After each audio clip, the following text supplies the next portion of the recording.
빠바밤 빠바밤 어서 오십시오. 구민성 글방입니다. 오늘은 특별한 편지를 띄우는데 제목은 예쁜 엄마 보세요 입니다. 멋진 사진도 많으니까 화면을 키워서 보시기 바랍니다. 자, 본문 들어가겠습니다. 예쁜 엄마 보세요. 들어가는 글. 어머니 여러분 어서 오세요. 할머니도 환영합니다. 할아버지도 오시고 고모, 이모, 삼촌, 숙모도 좋아요. 대표적으로 어머니라고 불렀지만 사실은 어른들 모두랑 말씀 나누고 싶습니다. 이럴 때는 유튜브가 참 편리하지요.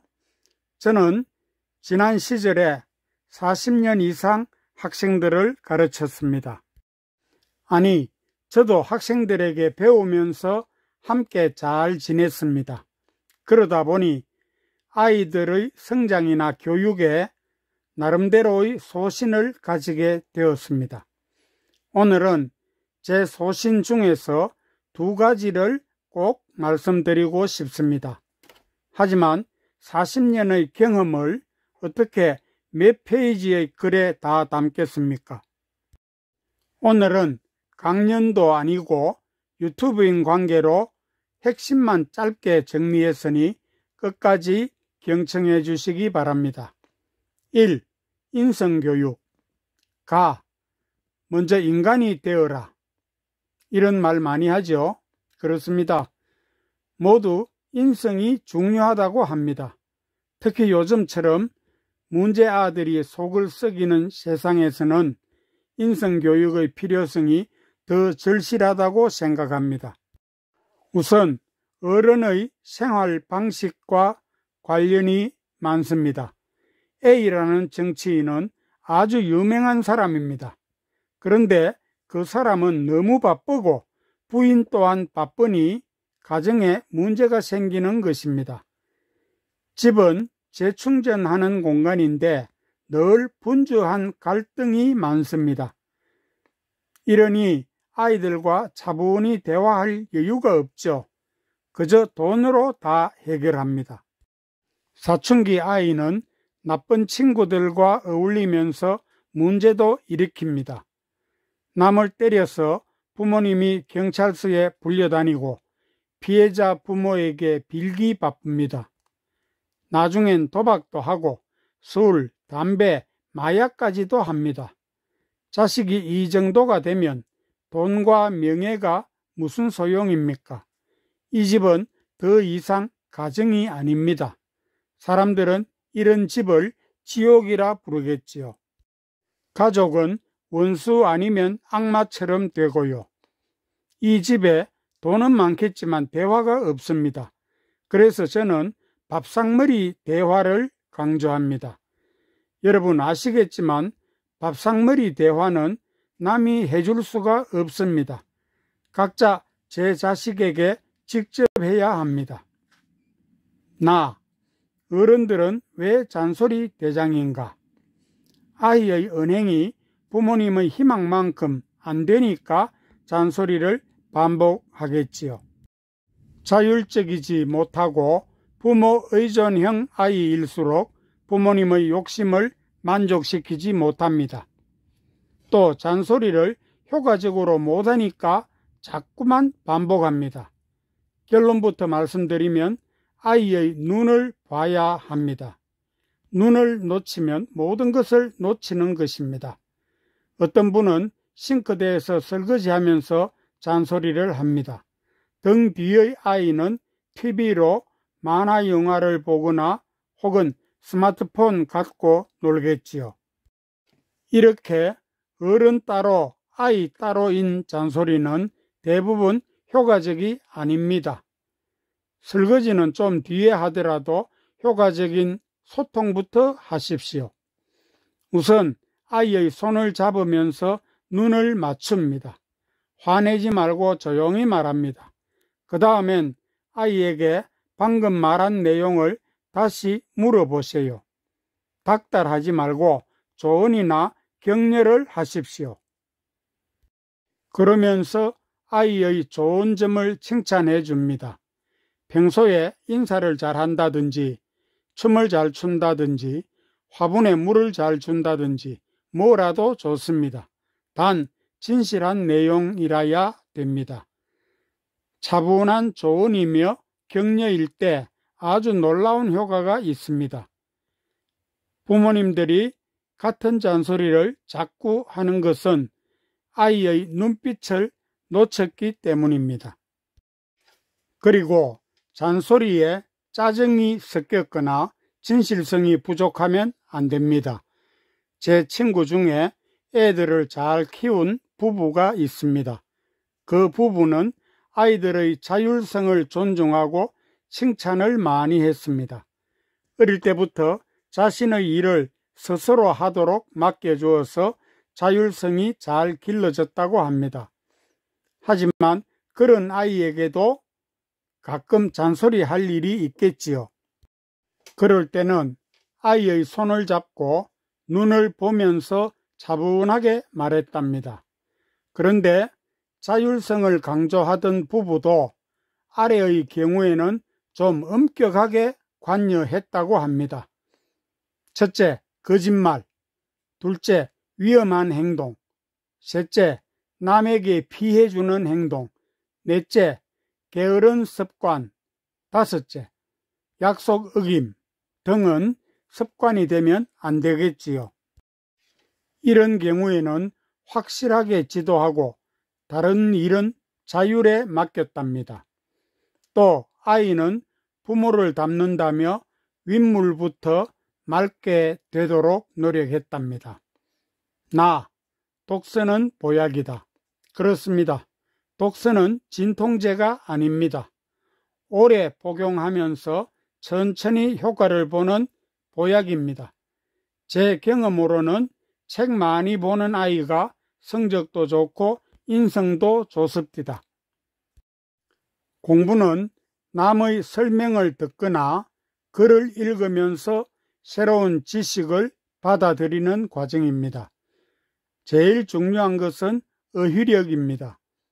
어휘력이 좋은 아이는 이해력과 사고력도 확실히 좋습니다. 그런 아이들은 선생님의 설명을 잘 알아듣습니다. 말이 귀에 쏙쏙 들어온다는 뜻입니다. 글을 읽어도 집중이 잘 되어 한 번에 알아먹습니다. 그러니 학과목의 성적이 오릅니다. 당연히 창의력과 응용력도 좋아집니다.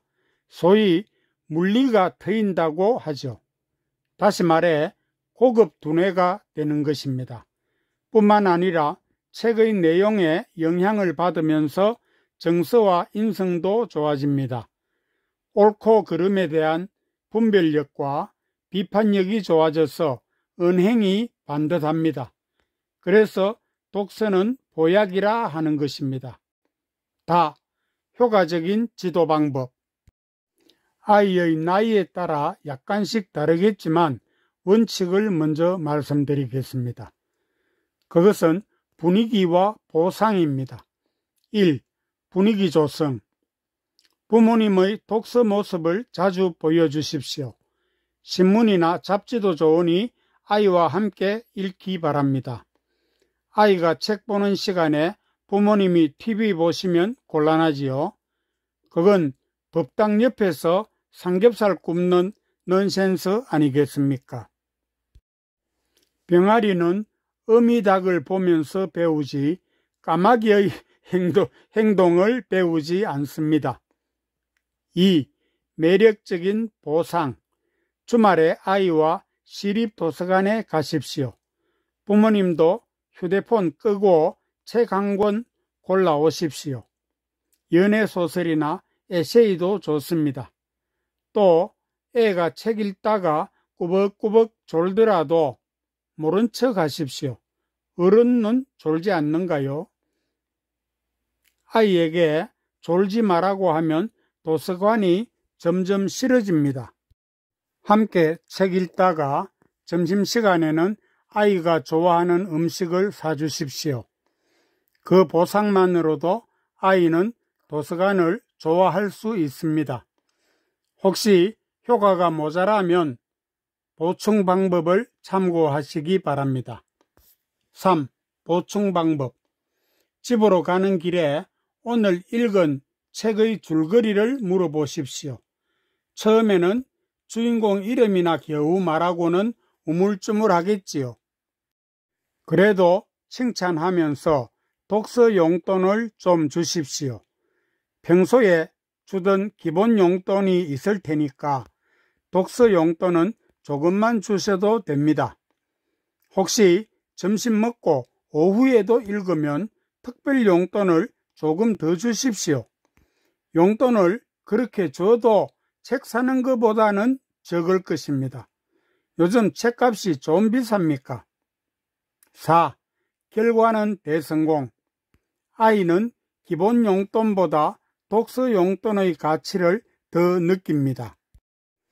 자신이 노력해서 얻은 대가는 본래 뿌듯하니까요. 그래서 독서 용돈은 더 아끼거나 저축할지도 모릅니다.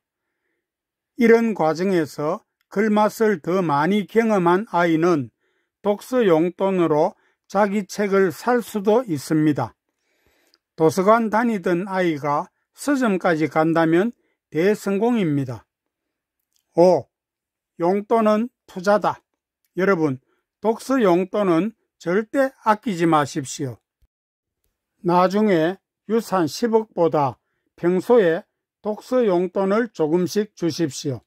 그러면 아이는 지식, 지혜, 교양을 길러서 100억 이상을 스스로 만들 겁니다. 잘 아시겠지만 병아리와 아이는 모이를 주면 잘 따라옵니다. 모이 아끼면 병아리도 약하게 크겠지요. 아이들도 그럴 겁니다. 6. 최고의 피드백. 독후감이나 발표를 시키지 마십시오. 그냥 잡담하듯이 편하게 이야기를 나누는 겁니다. 그런데 신기한 것은 도서관 방문이 거듭될수록 이야기의 길이가 길어집니다. 브라보! 이것은 어휘력, 이해력, 사고력, 발표력까지 좋아진 결과입니다. 이런 말 있죠. 알아야 떠든다. 7. 꿀팁 하나 더. 책은 부모님이 골라주지 마십시오. 위인전 권한다고 이순신이 되지 않습니다. 요즘 애들에게는 정몽주나 나폴레옹보다 방탄소년단이 더 위인일 수 있습니다. 제일 좋은 책은 본인이 선택한 책입니다. 본인이 골라봐야 책 선택에 대한 안목을 기를 수 있습니다. 하지만 본인이 고른 책이 아니면 완독률이 낮아집니다. 어머니도 시집을 읽고 싶은데 남편이 바둑책을 권하면 끝까지 읽겠습니까? 8. 과감하게 바꾸기. 5분 정도 읽다가 재미없으면 바꾸라고 하십시오. 재미가 없으면 집중도 안 되니까요. 도서관에는 책이 넘치는데 뭐가 걱정입니까? 책을 자주 바꾸던 애들도 도서관 출입이 많을수록 완독률이 높아집니다. 책을 바꾸면서 독서의 수준도 조금씩 높아집니다. 이것은 아기가 넘어지면서 크는 이치와 같습니다. 9. 책 읽는 애벌레.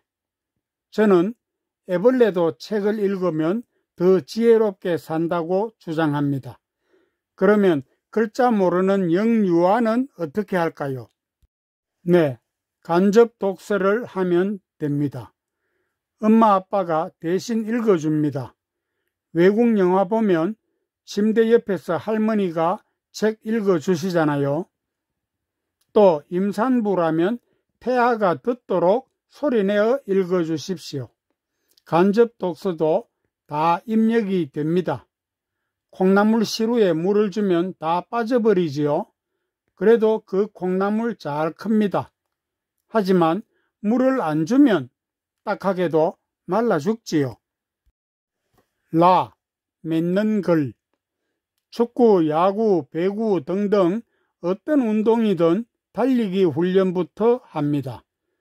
운동선수에게는 달리기가 제일 기본이니까요. 이 글의 결론은 명쾌합니다. 좋은 인성과 학습 능력을 다 생각하면 독서가 기본이다.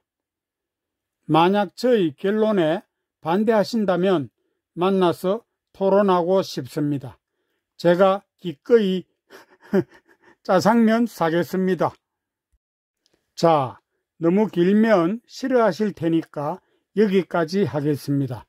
혹시 문의사항이 있으시면 댓글로 남기시든지 문자 주시면 제가 전화 드리겠습니다.